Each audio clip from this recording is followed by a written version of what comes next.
He used to end every shift the same way, locking his patrol car, walking home to silence, and eating dinner beside a photograph of the parents he couldn't save. Officer Nathan Hayes thought loneliness was simply part of his life, until the night he heard a faint cry beneath his cruiser. Not a baby, not a person. A trembling 1-month-old pup, soaked in rain, clinging to his pant leg as if begging him not for food, but for help. Minutes later, that tiny life would drag Nathan into the darkest corner of Cedar Grove's forest, where another life was dying. If you believe some rescues are meant to save both sides, subscribe to follow the rest of this story. Rain, light as dust, fell over the quiet town as evening settled in, softening everything into shades of gray and silver. Nathan Hayes walked slowly, as though returning to a place that asked nothing of him. He was 38, a police officer in a thin navy patrol jacket, zipped high beneath his chin, neat and sturdy the way a man becomes when he is used to carrying weight alone. His gait was steady, boots clicking gently against the wet pavement. Even off duty, he looked the same, disciplined, clean-shaven, hair trimmed short, every line of his body taught by years of duty rather than comfort. He had the posture of someone who expected nothing more than the shift he had been given. No hurry, no joy, no place waiting for him except a small wooden house at the edge of Cedar Grove, where his supper was always quiet, and memories of a mother and father lost too soon hung like pictures that could not be taken down. He paused at his patrol car, turning the keys in his hand as though waiting for the day to grant him permission to leave. The air smelled of birch bark soaked in rain, cold metal, and the faint scent of winter coming early. A night without calls, without shouts, without the rapid pulse of urgency. People wished for peace like this. Nathan only found it heavy, like fog that refused to lift. The truth was simple. Calm nights left him alone with thoughts he had tried to bury since he was 19. As he bent to lock the passenger door, a sound stitched itself into the quiet. Not bark, not whine, something smaller like air squeezed through a trembling throat. Nathan frowned, lowering his head beneath the bumper. A tiny shape shivered there, a 1-month-old German Shepherd puppy, no larger than his forearm, black fur soaked and clumped, ears drooping completely, paws wobbling with fear. It stared up at him, unblinking, as if trying to cling to something familiar without knowing what that meant. The little creature pressed its head against his boot, not begging, not demanding, just shaking as though the world had given more than it could endure. Nathan crouched slowly, the way a man does when he remembers something fragile. He whispered a soft greeting, though it felt peculiar on his tongue, as if the words hadn't been used in a long time. His voice came out low, steady, careful. The puppy didn't shy away. Instead, it rested its tiny weight against his pant leg, as though the wet ground had finally given it someone who would listen. Rain kept falling. The street stayed silent. Nathan held his breath without meaning to. For the first time in many years, the quiet did not feel empty. Something small and trembling had chosen him, not because he was a cop, not because he could offer food or shelter, but because it refused to be alone in the dark. He slowly extended his hands, not to claim it, but to promise gentleness. In the whisper of the rain, he felt something shift, quiet but definite, like a door he hadn't opened in years, beginning to unlock. Fog gathered low over the trees, holding the last of the light as though it didn't want the night to begin. Nathan lifted the tiny black puppy into his arms, intending to bring it to the station for warmth and food. Its body trembled against his jacket, damp and cold. But when he turned toward the car, the pup let out a sharp, desperate cry, more raw than the rain itself. In one sudden twist, it slipped from his hands, landing on the wet gravel with an unsteady thud.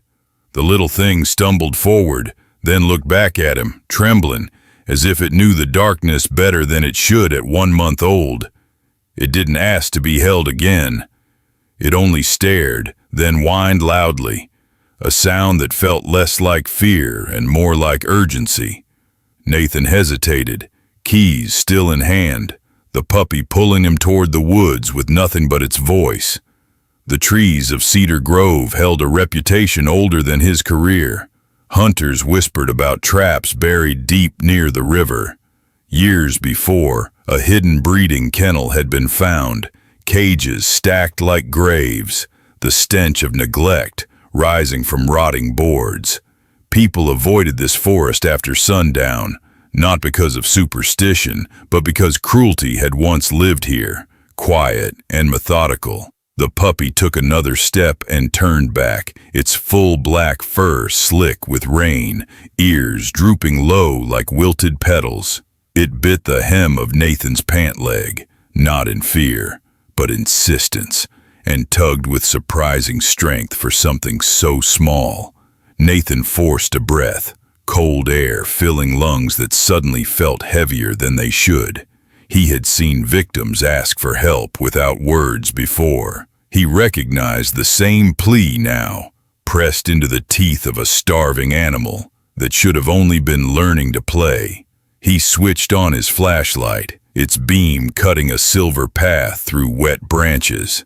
The puppy darted ahead, then stopped just at the edge of the dark, looking back to confirm he was still following. Nathan stepped forward, boots sinking into the earth softened by rain. A branch snapped under his weight, the sound too loud in so much quiet. As he moved deeper, he felt the distance between him and the road stretch like an old scar. Years ago, he hadn't been fast enough to save anyone.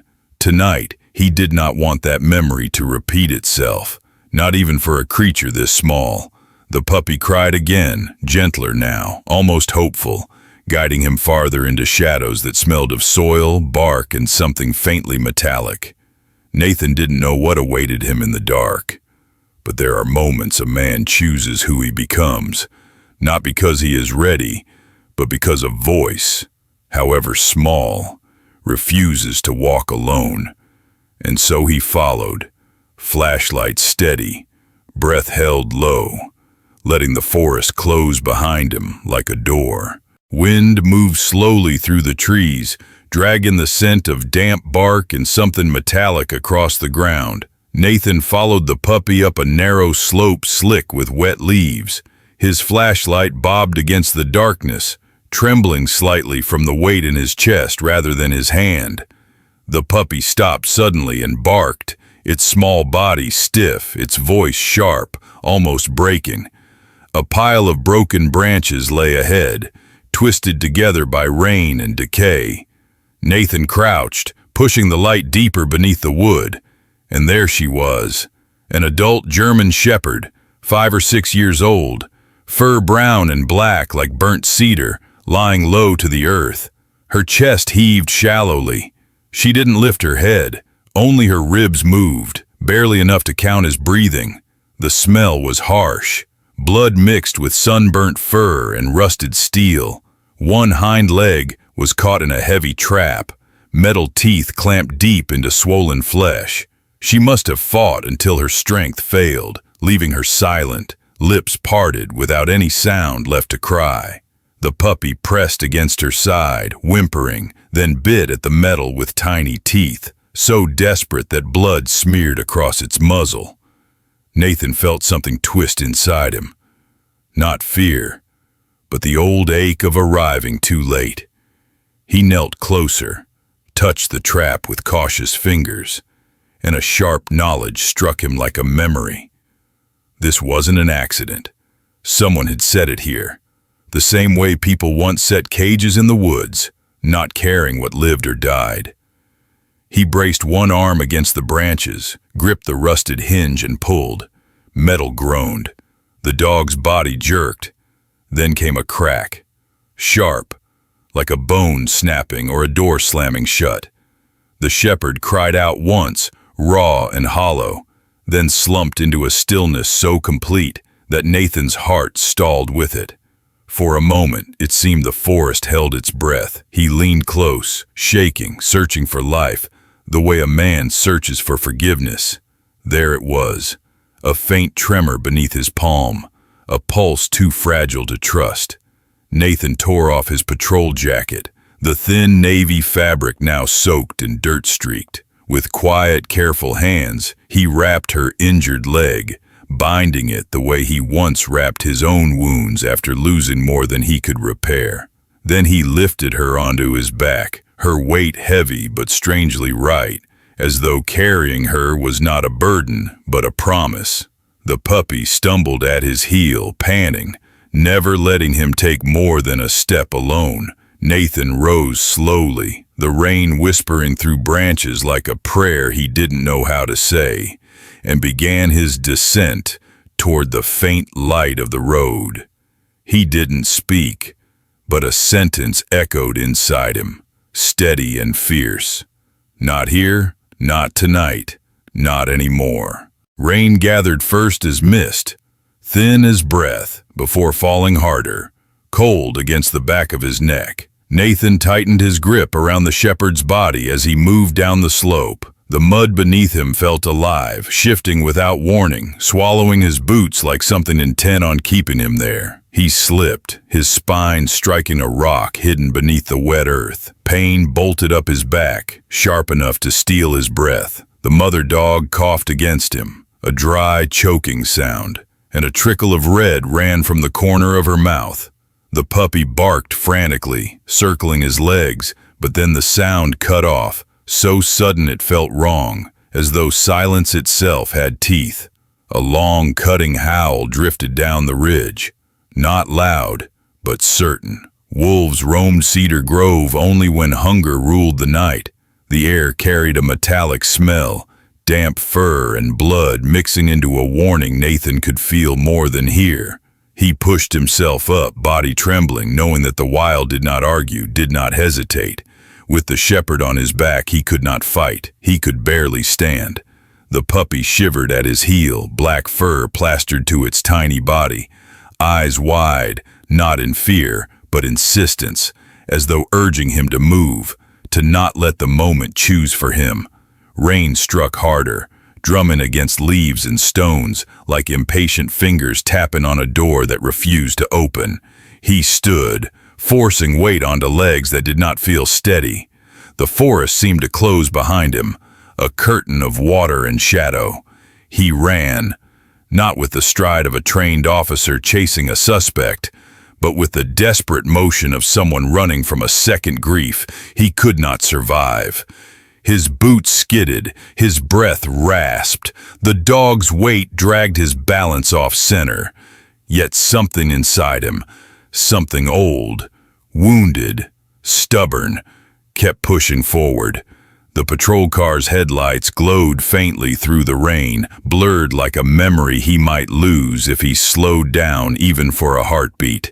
He reached the car just as a shape slipped between trees behind him, gray and deliberate.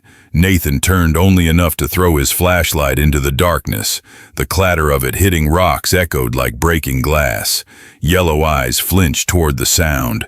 That heartbeat was the only gift he needed. He thrust open the back door, set the mother dog and the puppy inside, slammed it shut, and lunged into the driver's seat with shaking hands. Something heavy hit the back of the car, claws or bone or hunger, but he didn't wait to know. Sirens wailed into the rain, blue light cutting through the night, not as warning but as prayer. The wheels spun, caught, and surged forward, and Nathan held the steering wheel like he was holding on to the last piece of a promise, not to save a stranger's life, but to not lose another he should have kept. The storm eased near dawn, leaving only the smell of wet asphalt and quiet air that felt heavy with waiting. Nathan sat in the corner of the small animal hospital, still wearing his mud-stained uniform. Harsh fluorescent lights hummed above him, too bright, too cold for a night that felt so fragile. On the metal table, the shepherd lay wrapped in blankets, her breath thin and uneven. The vet, Dr. Ellery Quinn, a man in his mid-40s with gray hair, sharp eyes softened by long years of tending to broken bodies, spoke with a voice low and steady. He wore a clean white coat over a pale sweater, his hands firm but gentle as he checked the dog's pulse. "She's alive because someone refused to leave her behind," he said. Not praise, not relief, just truth stated plainly. Nathan lowered his gaze, unsure whether to feel comfort or guilt. His mind returned to the slope, the rain, the sound of metal crushing flesh. He wondered how many moments in life were lost only because no one stayed long enough to witness them. The puppy lay curled against its mother, tiny chest pressed into her ribs as if trying to breathe for her. Its black fur glistened with dried rain, and its trembling was not from cold anymore, but fear of distance, fear that if it slept too deeply, its mother would slip out of reach. Nathan watched this small creature, barely a month old, so weak he could lift it with one hand, yet strong enough to drag a grown man into the woods. His thoughts drifted to a different room many years ago. A sterile hospital where machines beeped and nurses whispered words of pity to a teenage boy who could do nothing but hold the empty air where his parents' hands should have been. He remembered the helplessness, that quiet drowning of someone who knows the world has already decided. Tonight, the same helplessness flickered through him, until the shepherd moved. Her eyes open, slow and unsure, like a memory returning after a long sleep. She looked at Nathan, not at the vet, not at the room she did not understand, but at him, the only familiar presence in this strange place of lights and metal. There was no panic in her gaze, only a question, frail and trembling. "Is my child safe?" Nathan did not speak at first. He simply placed his palm on her head, warm and steady, anchoring her to life the way a hand once anchored him through grief. "Your baby is here," he whispered. "I promise." Her body relaxed, breath deepening, monitor steadying in soft beeps. Dr. Quinn paused, observing quietly, as though witnessing something medicine could not measure. Nathan remained still, letting his hand remain where it belonged. In that fragile silence, he felt a quiet shift, something heavier than duty, lighter than forgiveness. He named her Cora for the heart that kept fighting. He named the pup Scout for the small guide who refused to give up. Evening settled quietly over Cedar Grove, spreading a thin veil of gold across windows and porch lights. Nathan carried 2 lives into his small wooden home, one step at a time, as though crossing a threshold he hadn't dared to open in years. Cora moved slowly, her injured leg barely touching the floor, while Scout clung close to her side, black fur brushing her ribs with every nervous step. The house itself was simple, pine floors worn smooth, a couch older than he cared to admit, a single frame photograph by the television. It had always felt bigger than it was, as though emptiness could expand walls. Tonight, that space felt smaller, warm even, with the sound of paws tapping faintly against the floorboards. Nathan made a bed of blankets near the sofa, folding them with the same care one uses when preparing a resting place for someone who has never been given rest. Cora lowered herself slowly, cautious and weary, the kind of caution that comes from pain learned too young. Scout pressed against her belly and then looked up at Nathan as if waiting for permission. He sat on the wooden recliner, still wearing his uniform shirt, sleeves rolled to his elbows. The sharp ache in his back from the fall lingered, but the pain no longer felt lonely. Scout crawled clumsily into his lap, small body settling into the steady rise and fall of Nathan's breath. Cora did not sleep. Her eyes remained open, following every movement, watching him the way he once watched the doors of hospital rooms, waiting for someone to return. Dinner was quiet, not because of silence, but because no one was alone. Nathan ate at the low table, the dogs on their blankets, and for the first time, he didn't reach for the remote to drown out the quiet. He didn't hold the old photograph or talk to faces that could not answer. He chewed slowly, listening to something unfamiliar. Soft breathing, small paws shifting in sleep, the rustle of a tail against fabric. Scout's tiny chest rose against his hand, warm and trusting. Core shifted with a faint groan, eyes resting on him, not with fear, but with vigilance, like someone willing to stay alive so long as someone else promised to stay present. Nathan leaned back, letting the hush of the room hold him, hearing 3 different rhythms of breath, each one imperfect but steady, like mismatched instruments trying to learn the same song. For the first time in years, the house did not echo. Sunlight poured across the parking lot of the station, sharp and clean, as if the day had been freshly washed by rain. Nathan stepped out of his patrol car with Cora at his side. She moved slowly, favoring her injured leg, but her posture held something new, alert, listening, almost expectant. Scout trotted beside her, small paws tapping the pavement, ears quivering in excitement. The doors of the K9 training wing opened, releasing the scent of rubber mats, sawdust, and old sweat. Inside, a group of officers practiced scent work, their dogs pacing carefully, noses low, guided by short commands. The moment Cora heard the trainer's call for a track, her body straightened, as if her bones remembered something her mind did not. Nathan felt the shift, quiet but unmistakable, like something long dormant waking. The lead trainer, a gruff man in his early 50s named Rick Coleman, thick-shouldered with gray hair cropped close, raised an eyebrow at the sight of a limping shepherd. His voice had the wear of someone who'd seen men and animals break, mend, and break again. "She yours?" he asked. Nathan nodded. Rick crouched slightly, inspecting Cora without touching her. The dog held his gaze steadily, like a soldier awaiting orders. Rick stood again, slow, thoughtful. "That's no house pet," he murmured. "That's working blood, combat lines, search drive through the roof." Nathan didn't answer. He only looked at Cora, who seemed more herself in this room than she had in any quiet space of safety. A test was improvised. A volunteer hid somewhere inside the warehouse next door. The other K9 units waited. A stopwatch clicked to 0. Dogs in training usually took 6 minutes. Some found nothing at all. Cora stood stiffly, trembling not from fear but anticipation. When the trainer signaled, she lunged forward, not fast but certain, nose cutting through dust, oil, wood, and old hay in layered threads of scent. She moved crooked, still injured, yet her steps formed a straight line of purpose. 40 seconds later, she barked once, sharp and final, before pressing her face against the trapped man's sleeve. The room fell silent. Even Rick's whistle froze mid-whip. Nathan exhaled, slow, realizing this wasn't luck. It was memory, the kind that lingers deeper than pain.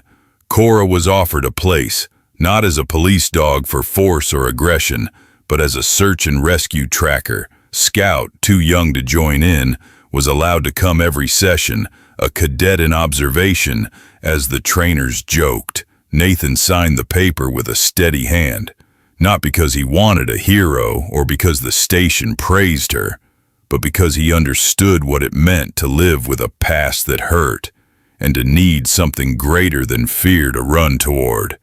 Cora didn't need pity. She needed purpose, and so did he. Snow fell in thin, restless lines across Cedar Grove, blurring trees into pale shadows. 4 months had passed since Cora first stepped into the training yard. Her limp had improved, but never disappeared. It remained as a quiet reminder, a scar that didn't hinder her purpose, only shaped it. Nathan stood beside the rescue team, radio pressed against his shoulder, listening to the trembling voice of a mother somewhere behind them. A little girl, 8 years old, lost since morning. The storm was growing, the woods sinking into white silence. Cora leaned forward against her harness, trembling not with cold, but urgency. Scout, larger now, but still a 1-pound shadow of excitement, barked in short bursts from the open back of the rescue truck, as if cheering her mother onward. Rick Coleman, thick coat zipped high against the wind, gave a short nod. No speeches, no doubt, just work to do. The team moved, boots sinking in snow. Cora walked beside Nathan at first, measuring scents, sorting faint traces from the wind-washed ground. Then she pulled suddenly, her weight shifting with certainty. Nathan let go of the line. She was ready. Cora wove between trees, nose low, tail stiff, steps stubborn and uneven. The limp made her slower, but never hesitant. Nathan followed, speaking only when her breath shook. "Forward, girl. She needs you." The words steadied him more than they steadied her. A shallow cave revealed itself beneath broken rock, almost swallowed by snowdrift. Cora stopped, trembling, not with fear, but with the thick scent of cold flesh. She crawled inside, dragging her hurt leg behind her. A small hand lay still, beneath a sheet of snow and leaves. The girl's lashes were frozen, breath faint as mist. Cora pressed her nose against her cheek, then gently gripped the child's jacket collar, tugging inch by stubborn inch until Nathan could reach. He lifted the child quickly into his arms, wrapping his coat around her small body. Scout's bark echoed in the clearing, a tiny, hopeful sound against the vast storm. Nathan felt warmth rise painfully in his chest, the old ache of memory mixing with something he hadn't felt in years.